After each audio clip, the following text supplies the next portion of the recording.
सर्वसामान्य जनतेने या आंदोलनात सहभागी होऊन शिवसेनेच्या भूमिकेला पाठिंबा दिला पाहिजे। शिवसेनेचे नेहमीच 80% समाजकारण आणि 20% राजकारण हे धोरण राहिलेले आहे।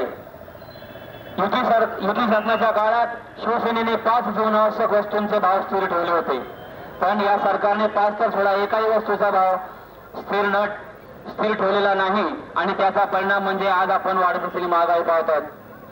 एकंदरीतच आपलं प्रत्येकाचं हे महिन्याचं बजेट असतं आणि त्या बजेट प्रमाणे प्रत्येक जण आपापली खर्चाची आखणी करून ठेवत असतो, पण या सरकारने पाषाण अशा प्रकारची त्यांची शिकवणूक आहे, पण लोकांना या शिकवणुकीची काही घेणदेण नाही। प्रत्येकाला आपल्या रोजचा जीवन मरणाचा प्रश्न आहे।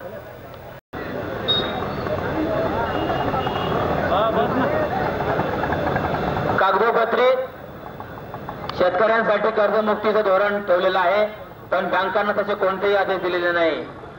त्यामुळे प्रत्येक शेतकरी वाट पाहतोय की मला कर्ज माफ होईल, मला कर्ज माफ होईल, की जी तलवार शासनाने आपली। इतनी बरसात होते हुए भी जो यहाँ पे आए हैं, ये हमारे जो शिवसैनिक हैं,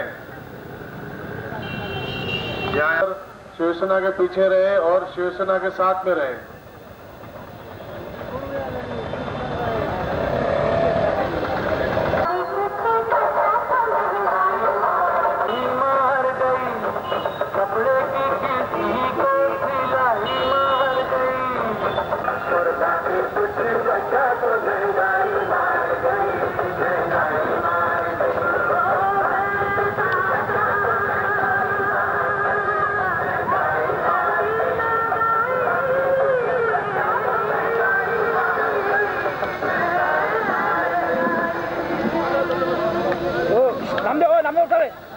अरे नीम का पत्ता कड़वा है, मनमोहन सिंह बड़वा है।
सर्वसामान्य नागरिकांच्या त्या भावना आहेत। सर्वसामान्य नागरिकांचा तो भावनांचा उद्रेक आहे।